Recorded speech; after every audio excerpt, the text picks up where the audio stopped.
Hello दोस्तों, कैसे हो आप सब। उम्मीद करते हैं बढ़िया मस्त होंगे। चलिए स्टार्ट करते हैं आज का वीडियो। इससे पहले हम 41 क्वेश्चन पार्ट 1 में देख चुके हैं। पार्ट 2 से स्टार्ट करते हैं क्वेश्चन नंबर 42 से। फ्रेडरिक लिस्ट के अनुसार विकास के विभिन्न चरणों का अनुक्रम है। तो ऑप्शन ए, तो इसमें ऑप्शन नंबर डी सही है। डी में क्या है? वन्य, पशुचारण, कृषि, कृषि विनिर्माण, वाणिज्य। तो इसकी व्याख्या देखते हैं।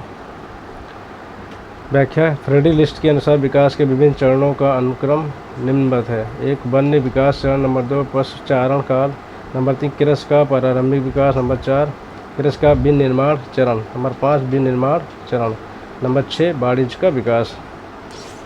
क्वेश्चन नंबर 43 देखते हैं।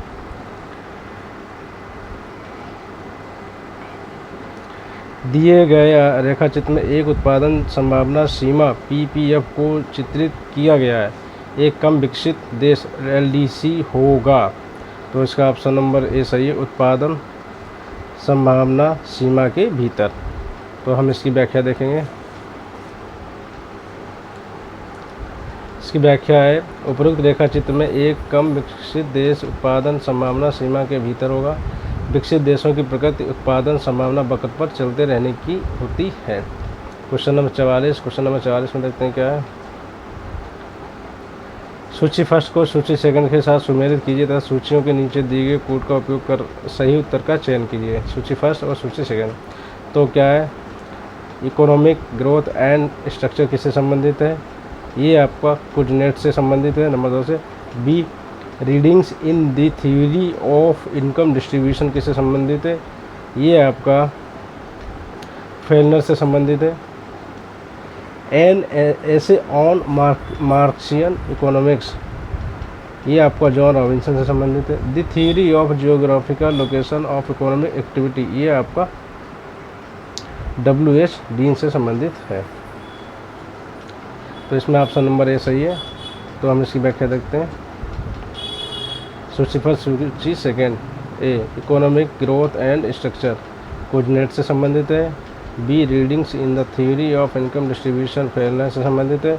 N essay on Marxian economics Joan Robinson से संबंधित। The theory of geographical location of economic activity W.H. Dean से संबंधित है। क्वेश्चन नंबर 45 क्या है? क्वेश्चन नंबर 45, साधारणतः किसी देश की अनुकूलतम जनसंख्या से अभिप्राय जनसंख्या के उस परिणाम से होता है जहाँ, इसका ऑप्शन नंबर ए सही है, अधिकतम प्रति व्यक्ति उत्पादन प्राप्त होता है। तो इसकी व्याख्या देखते हैं। साधारणतः किसी देश की अनुकूलतम जनसंख्या से अभिप्राय जनसंख्या के उस परिणाम से होता है जहां अधिकतम प्रति व्यक्ति उत्पादन होता है। क्वेश्चन नंबर 46, विकास नियोजन का सर्वाधिक महत्वपूर्ण उद्देश्य है। तो इसका ऑप्शन नंबर बी सही, अधिक आर्थिक समृद्धि और विकास की अवस्था सुनिश्चित करना। इसकी व्याख्या देखते हैं।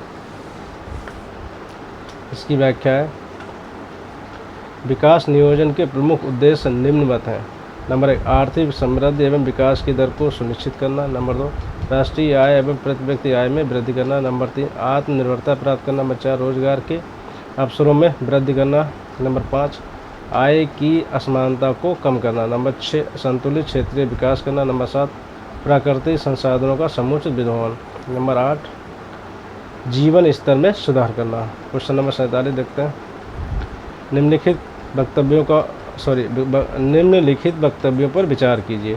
तो इसमें ऑप्शन नंबर ए सही है, 1 और 2 सही है, मतलब क्षेत्रीय नियोजन मॉडल, द्विक्षेत्रीय मॉडल। ठीक है, इसकी व्याख्या देखते हैं।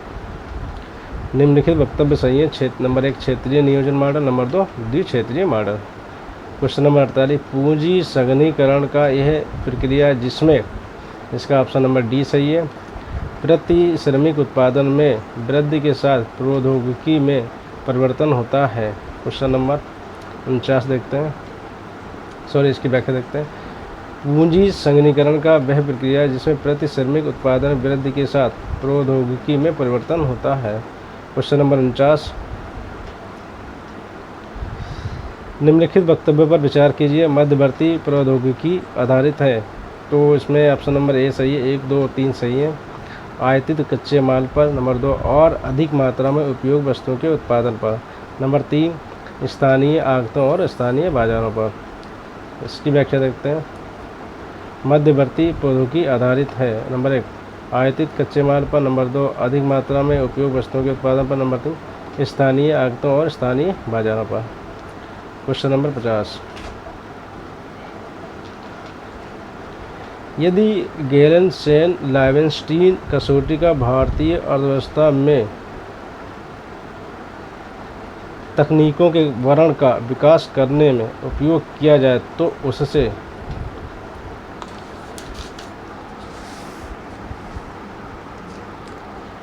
इसका ऑप्शन नंबर बी सही है। तो बी में क्या है, बी ऑप्शन में इनके हैं पूंजीगत वस्तुओं के उत्पादन में वृद्धि होगी।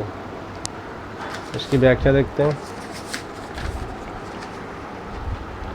यदि गैलेन-सेन-लावेंस्टीन कसौटी का भारतीय अर्थव्यवस्था में तकनीकों के वर्णन का विकास करने में उपयोग किया जाए तो उससे पूंजीगत वस्तुओं के उत्पादन में वृद्धि होगी। तो हम क्वेश्चन नंबर 51 देखते हैं। कथन है, शुम्पीटर के अनुसार विकास वर्तुल प्रवाह के मार्गों में स्वतः परिवर्तित और असतत बदलाव है। कारणार उद्यमी इस बदलाव का अभिकर्ता है। कूट में देखते हैं क्या सही है। इसका ऑप्शन नंबर ए सही है। ए आर दोनों सही है क्या तथा आर ए का सही व्याख्या करता है। तो हम इसकी व्याख्या देखते हैं। शुम्पीटर ने आर्थिक विकास का सिद्धांत दिया जिसमें उन्होंने कहा कि आर्थिक विकास की प्रक्रिया असंगत, असतत एवं उच्चवाचपूर्ण होती है, जो चक्रीय प्रवाह के रूप में आगे बढ़ती है, जिसमें साहसी नवप्रवर्तन और वित्तीय संस्थाएं महत्वपूर्ण भूमिका निभाते हैं। इस प्रकार ए व आर दोनों सही हैं तथा आर ए की व्याख्या करता है। क्वेश्चन नंबर 52 कथन है, यदि आर्थिक विकास की प्रक्रिया को कायम रखना है तो यह पूर्व कल्पित क्षेत्र की जीवन धारा क्षेत्र से अतिरिक्त श्रम शक्ति संगठित क्षेत्र को स्थानांतरित हो। कारण संगठित क्षेत्र अतिरिक्त श्रम शक्ति द्वारा अपने आयाम का विस्तार कर सकता है। तो इसमें ऑप्शन नंबर ए सही है। ए तथा आर दोनों सही है तो आर ए का सही व्याख्या करता है। इसकी हम व्याख्या देखते हैं। आर्थर लेविस के अनुसार आर्थिक विकास उस समय होगा जबकि जीवन निर्वाह क्षेत्र से अतिरिक्त श्रम को निकालकर पूंजीवादी क्षेत्र में लगाया जाता है। तो जीवन निर्वाह में श्रमातिरेक समाप्त हो जाएगा तथा औद्योगिक क्षेत्र में पूंजी निर्माण की दर बढ़ती जाएगी। इस प्रकार ए एवं आर दोनों सही हैं तथा आर ए की सही व्याख्या है। क्वेश्चन नंबर 53, सूची फर्स्ट को सूची सेकंड से सम्मिलित कीजिए और सूचियों के नीचे दिए गए कूट का उपयोग कर सही उत्तर का चयन कीजिए। तो हम देखते हैं इसकी क्या है। इसमें सूची फर्स्ट सूची सेकंड, तो हैमिल्टन लिस्ट जो है शेषप अवस्था उद्योग तर्क से संबंधित है। मार्शल लर्नर लोच दृष्टिकोण से संबंधित है। एफ वाई एजवर्थ परीक्षणकारी समृद्ध से संबंधित है। जेकब बाइनर व्यापार सृजन और व्यापार विविधीकरण प्रभाव से संबंधित हैं। तो इसका ऑप्शन नंबर बी सही है। देखते हैं क्या व्याख्या है इसकी। हैमिल्टन लिस्ट शैशव अवस्था उद्योग तर्क से संबंधित है। मार्शल लर्नर लोच दृष्टिकोण से संबंधित है। एफ वाई एजवर्थ परीक्षणकारी समृद्धि से संबंधित। जेकब बाइनर व्यापार सृजन और व्यापार विविधीकरण प्रभाव से संबंधित है। क्वेश्चन नंबर 54, निम्नलिखित परिच्छेद पर विचार कीजिए। एक पूर्णतः नम्य विनिमय दर पद्धति के अंतर्गत प्रत्येक देश को तैयार रहना पड़ता है कि वह विदेशी मुद्रा बाजार के समाशोधन के लिए जिस स्तर तक आवश्यक हो विनिमय दर को घटने या बढ़ने दे। सत्ता को बिल्कुल हस्तक्षेप नहीं करना चाहिए। इन शर्तों के पूरा होने पर ही विदेशी मुद्रा बाजार में स्वतंत्र संतुलन तथा उनके सम्मानक अर्थात भुगतान शेष असंतुलन को सुसंगत रूप से प्राप्त किया जा सकेगा। इस परिच्छेद के अनुसार पूर्णतः नम्य विनिमय दर के अंतर्गत इसका ऑप्शन नंबर ए सही है। ए में क्या है, भुगतान शेष का संतुलन स्वतः ही हो जाता है। इसकी व्याख्या देखते हैं। उपरोक्त परिच्छेद के अनुसार पूर्णतः नम्य विनिमय दर के अंतर्गत भुगतान शेष का संतुलन स्वतः ही हो जाता है। क्वेश्चन नंबर 55 देखते हैं क्या है। वस्तु x को क्षैतिज अक्ष पर मापे जाने और वस्तु y को ऊर्ध्वाधर अक्ष पर मापे जाने की स्थिति में यदि उत्पादन संभावना वक्र सीधी रेखा हो तो उसका ढलान दिखाएगा। तो इसका ऑप्शन नंबर सी सही है। ए और बी में दिखाएगी दोनों परिस्थितियाँ। ठीक है, अब इसकी व्याख्या देखते हैं 55 की क्या है। यदि वस्तु x को क्षैतिज अक्ष पर तथा वस्तु वाई को ऊर्ध्वाधर अक्ष मापा जाता है तो उत्पादन संभावना वक्र एक सीधी रेखा होगा और उस स्थिति में उसका ढलान x और y के अंतरण की सीमांत दर तथा x और y की कीमतों का अनुपात दिखाएगा। क्वेश्चन नंबर 56, दिए गए रेखाचित्र में ए और बी वक्र वस्तु ए और वस्तु बी के लिए समान मात्रा वक्र चित्रित करते हैं। पी देश फर्स्ट में सापेक्ष साधन कीमतों का चित्रण करता है। रेखाचित्र में प्रस्तुत सामग्री से निम्नलिखित में से कौन से निष्कर्ष निकाले जा सकते हैं? तो इसका ऑप्शन नंबर ए सही है, 1, 2, 3 सही है। वस्तु ए पूंजी प्रधान वस्तु है, वस्तु बी श्रम प्रधान वस्तु है, नंबर 3 देश आई में पूंजी सस्ती है। ठीक है, अब इसकी व्याख्या देखते हैं। उपरोक्त रेखाचित्र में प्रस्तुत सामग्री से निम्न में निष्कर्ष निकाले जा सकते हैं। वस्तु ए पूंजी प्रधान वस्तु है, वस्तु बी श्रम प्रधान वस्तु है, देश आई में पूंजी सस्ती है। तो क्वेश्चन नंबर 57 देखते हैं क्या है। सूची फर्स्ट को सूची सेकंड से सम्मिलित कीजिए तथा सूचियों के नीचे दिए कोड का उपयोग कर सही उत्तर का चयन कीजिए। सूची फर्स्ट, सूची सेकंड। अंतर्राष्ट्रीय व्यापार का आपूर्ति पक्ष डेविड रिकार्डो से संबंधित है। अंतर्राष्ट्रीय व्यापार का मांग वक्र अल्फ्रेड मार्शल और एजवर्थ से संबंधित है। अंतर्राष्ट्रीय व्यापार की अवसर लागत जी हैव रनर से संबंधित है। डी अंतर्राष्ट्रीय व्यापार का वास्तविक लागत सिद्धांत वेस्टेवल और एल्फ्रेड मार्शल से संबंधित है। अब हम इसकी व्याख्या देखते हैं। इसका ऑप्शन नंबर बी सही है। अब हम इसकी व्याख्या देखते हैं।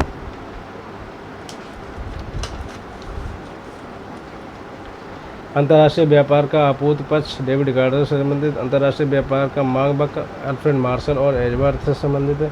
अंतर्राष्ट्रीय व्यापार की अवसर लागत जी हैव रनर से संबंधित है। अंतर्राष्ट्रीय व्यापार का वास्तविक लागत सिद्धांत वेस्टेवल और अल्फ्रेड मार्शल से संबंधित है। क्वेश्चन नंबर 58, अन्य बातों के अलावा विश्व व्यापार संगठन का मुख्य उद्देश्य है। ऑप्शन नंबर डी बातचीत द्वारा आयात कोटा घटाकर और अंतर्राष्ट्रीय व्यापार के सार्वभौमिकरण के माध्यम से सप्रशुल्कों में कमी लाना। इसकी व्याख्या देखते हैं। अन्य बातों के अलावा विश्व व्यापार संगठन का मुख्य उद्देश्य बातचीत द्वारा आयात कोटा घटाकर और अंतर्राष्ट्रीय व्यापार के सार्वभौमिकरण के माध्यम से प्रशुल्कों में कमी लाना है। क्वेश्चन नंबर 59, मुक्त व्यापार का एक लाभ है ये आय के वितरण में सुधार लाना। इस प्रकार मुक्त व्यापार के फलस्वरूप आय का पुनर्वितरण होता है। तो इसका ऑप्शन नंबर डी से दुर्लभ साधन की कीमतों में कमी और सुलभ साधन की कीमत में वृद्धि होने से। इसकी व्याख्या देखते हैं क्या है।